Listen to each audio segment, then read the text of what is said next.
new North Star Panama City Beach youth pastor. And some of you might know me as the new middle school art school teacher. So, a bunch of news. But guys, we're so glad that you are here. I know that with school kicking off and everything going super crazy, the fact that you're here tonight, we are so glad that you are here. But if you are joining us for the first time tonight, we are wrapping up a series called Squad Up. And so this whole series we've been talking about what it looks like to be in a group of community and what it looks like to be fellow Christians and being there for one another. And so tonight, you're good. Tonight we're going to take a second. I want to ask y'all a question. How many of you have played on some kind of sports team before? Yeah? Okay. If you have not played on a sports team, how many of you have ever had to do a group project before?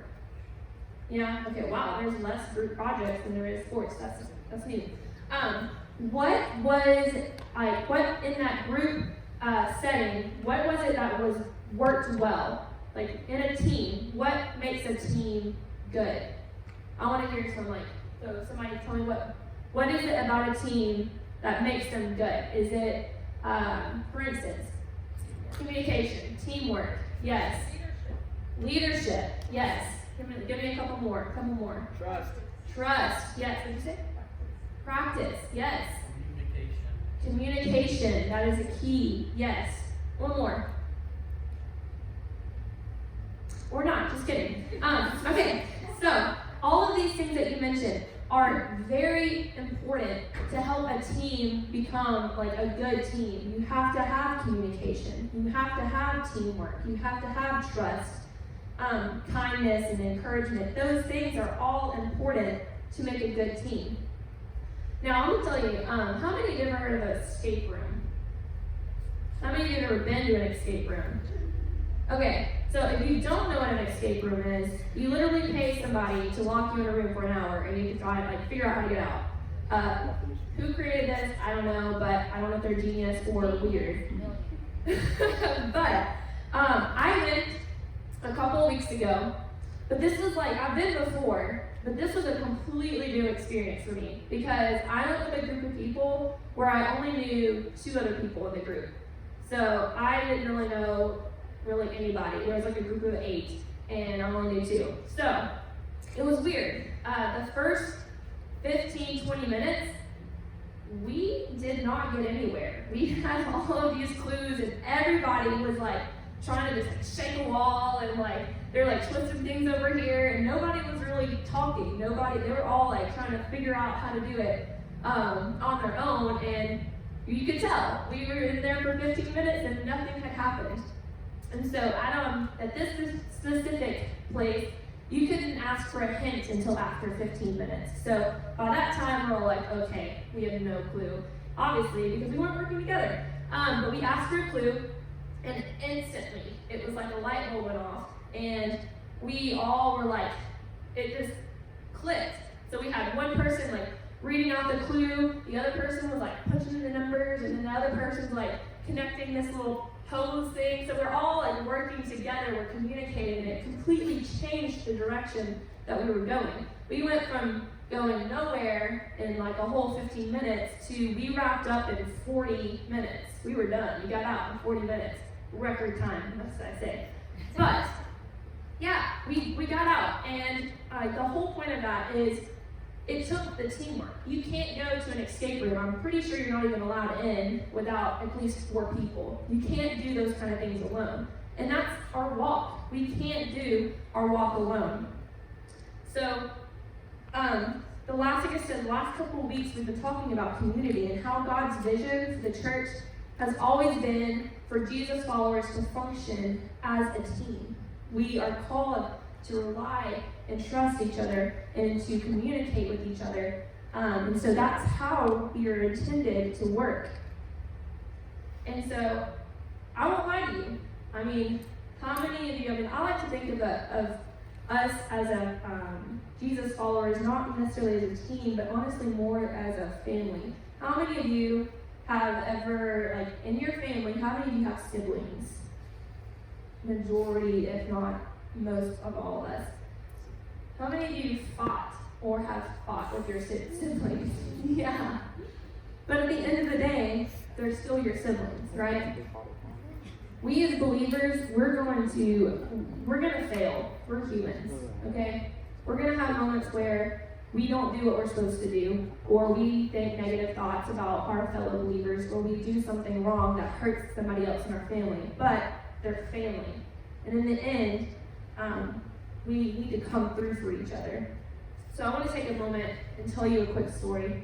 When COVID hit, I just bought a house, and I lost my job because of COVID. And so I was in this point of like, I had no idea what to do next. I had no idea where I was supposed to go, what I was supposed to do, and how God was going to work through this. And I just sat there. I was like, God, what's next? I have no idea what you're wanting me to do, as well as most of the other, like the rest of the country was in the same position. But I wanted to take a second and say, like, it was the church, people from North Star, it was people from my small group, and it was people from, I go to a college ministry in town called Collide, where there's these people in these groups that I've surrounded myself in that are part of my Christian family that supported me, that had helped me so much. I had somebody text me throughout this period of unemployment, and they would tell me jobs. They said, hey, I found out about a job today. If you want to check it out, it's something I thought you might be interested in, you should look into it. I had somebody else from the church come up to me and say, hey, we're financially set. If you need me to spot you on a bill or on a house payment, let me know, and we'll work it out. I had somebody also come and up and like just pray for me and say, hey, I know you're going through these situations. Can I pray for you? Can I help you in any way? Those people, I am so grateful for, because they are the ones who helped me in this time where I had no idea what was going to happen next. I had no idea what I was going to do. But I had surrounded myself with a squad of people who helped me in a time when I had no direction. I had no idea what was going to happen, how I was going to pay bills, and how I was going to live at this point, as far as like what that was going to look like. So I had a family who came in and showed me and helped me and supported me in a way that I could have never imagined, but they were there because I surrounded myself with them, and I'm so grateful. I'm so grateful. So what we're going to do and how this kind of transitions into tonight is I want to talk about how we as God's family are supposed to function. What does it look like to be a fellow Christian and support and function fellow Christians? How do we support each other and what that looks like? So we're going to read from Ephesians 4, verses 1 through 16. They're going to be on the screen. And right now, this is a letter from Paul, okay? So Paul has been writing to the church of Ephesians, and this is a letter to them. And so this was intended to be read in this setting. It's intended to be read as a group and as a fellow group of believers. So we're going to look at verses 1 through 6, and it says, as a prisoner for the Lord, and I urge you to live a life worthy of the calling you have received. Be completely humble and gentle. Be patient, bearing with one another in love. Make every effort to keep the unity of the Spirit through the bond of peace. There is one body and one Spirit, just as you were called to one hope when you were called. One Lord, one faith, one baptism, one God and Father of all, who is over all and through all and in all. So at the beginning of this, what we're talking about is this is individually. This is what you can do for yourself. I urge you to live a life worthy of the calling. We are called to live like Christ. This is what this is saying. As an individual, it is your job and your duty to do the things for yourself. Like the church can't read your Bible for you. You can come to church and we're going to go over that, but your individual growth is on yourself. You have to pray for yourself. You have to pray and read your word on your own. That's individual growth is on you. You have to do that. And so it says to make every effort to keep unity in the spirit, the bond of peace. There is one body and one spirit. So through your individual growth, it then comes together and becomes, through your individual, you'll work as a group. So if we're jumping down to verses 11, it says, so Christ himself gave the apostles, the prophets, the evangelists, the pastors, and teachers to equip his people for work of service, so that the body of Christ may be built up, until we all reach unity in the faith and in the knowledge of the Son of God, and become mature, obtaining to the whole measure of the fullness of Christ. Then we will no longer be infants, tossed back and forth by the waves, and blown here and there by every wind or teaching, and by cunning and craftiness of people in their deceitful schemes. Instead, speaking in the truth and love, we will grow and become every respect of the mature body of him who is the head, that is Christ. From him, the whole body, joined and held together by every supporting ligament, grows and builds itself up in love as each part does its work. So, this passage, this big passage I just got done reading, and you can kind of see on the screen, it says it all in the word right there. We are called to be one. All of us are different. We look different, sound different, we have different interests, we have different hobbies. We all are going to be different, and that's okay. That's what we're supposed to be, because if all of you were like me, this world would be crazy.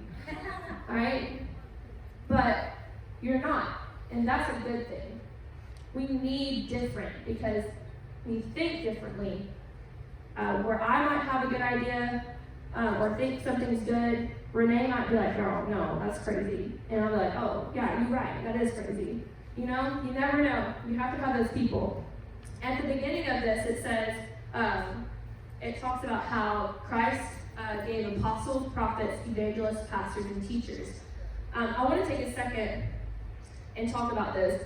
God literally gives 5 different types of people in the way that they do ministry. So, for instance, apostles. Apostles are like the pioneers. They drive new efforts and create change.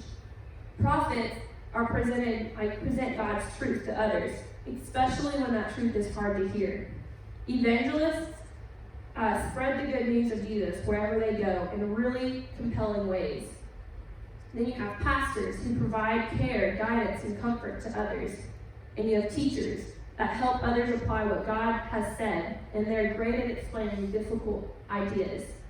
Each one of those have an important role. But again, you can't have all teachers. If you have all teachers, nobody's evangelizing, nobody's going out. If you have all evangelizing, you don't have prophets. You don't have, if you have only one, you're not a balanced team. It's a scale, like the weighing scale, it's going to be tipped the wrong way. It's going to be too heavy on one side.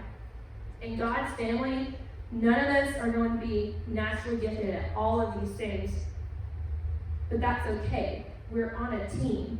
I might be good at going out into the community and reaching out and bringing people to the church, but somebody else is probably going to have to take on the teaching part, because that might not be my gift.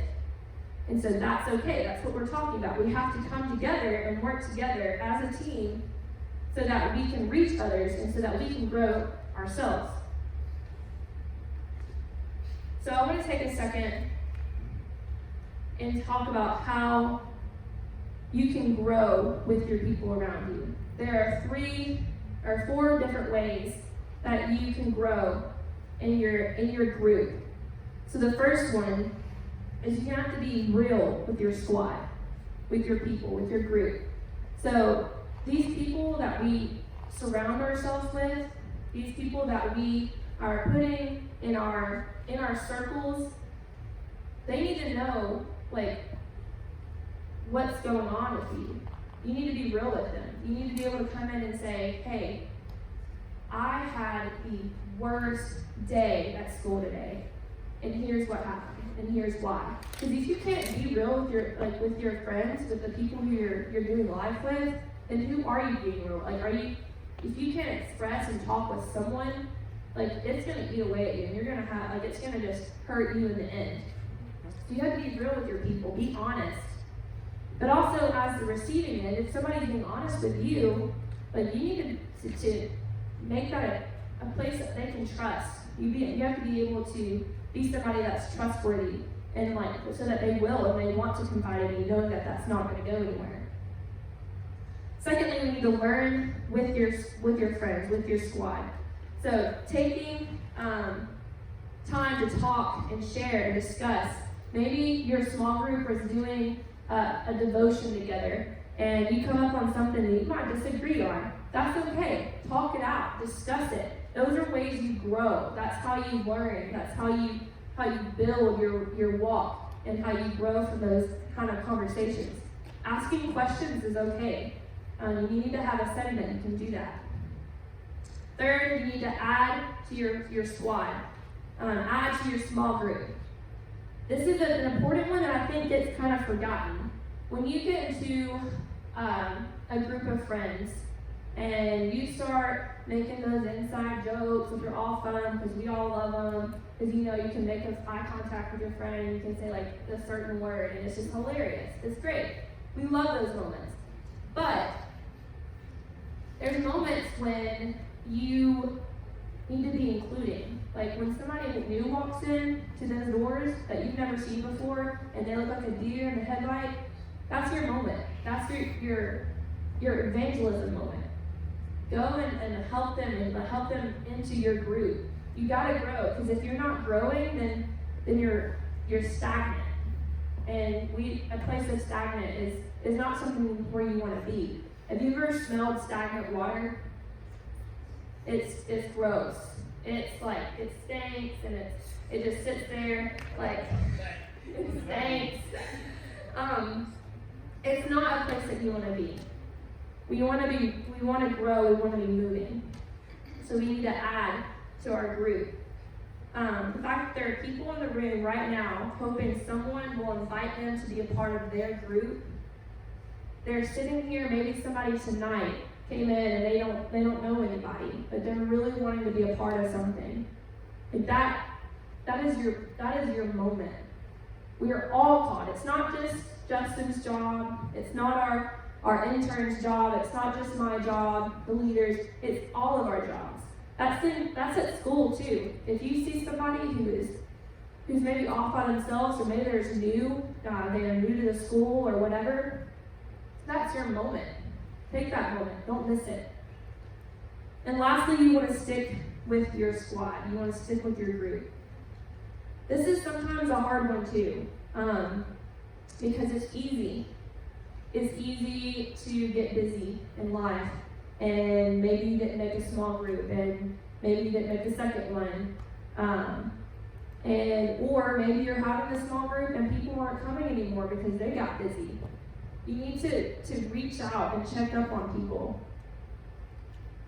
You need to pray for each other and see what's going on in their lives when they're not around. This is a hard one because it takes commitment. It takes remembering. It takes thinking about others when you might have things going on in your life as well. But these 4 things are things that you can do to help you grow and help your group grow as one, as we're called to be. Like we said in Ephesians at the end of the chapter, we want to be one body. It says in verse 16, from him the whole body, joined and held together by every supporting ligament, grows and builds itself up in love as each part does its work. So I want to leave you with a question. What do you think your role is? What do you think your job in your group is? Who are you? Are you, if we're going back to our 5 things, are you the evangelist? Are you the apostle or prophet? Which one do you feel like Landon? What are you doing to help build relationships that lead towards Christ? I'm going to pray, and then we're going to split up into our small groups, okay? So if you'll bow your heads. Father, I just want to take the moment that we have right now where we're talking about your body, God. We are all collectively coming together, and we are your body. So, Father, help us see what we need to do to grow and to be a better body for you, to be able to reach people and bring people to you, because that's what we're ultimately here for, God. You have us here to reach others for you. So, God, I pray that if there is somebody who doesn't know you tonight, God, and that they're wondering what this family is, God, I pray that you would take them and give them the courage to talk with one of our leaders tonight. Give them the courage to ask that question of how do I get there? How do I be a part of this family, become a part of this family, Father? Lord, I want to take the moment to pray over the ones who are believers and who are starting school back. God, I pray that you give them the courage to stand up and to see their opportunities where they can grow in you and grow as a group of fellow believers, but also learn how to add on to their group, God. We just want to follow you, and we want to be your disciples. We want to be your children, God.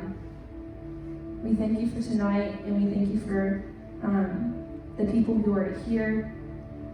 And God, I pray that you would just let us have a good time in small groups and have fruitful conversations. We love you and we praise you. In your name.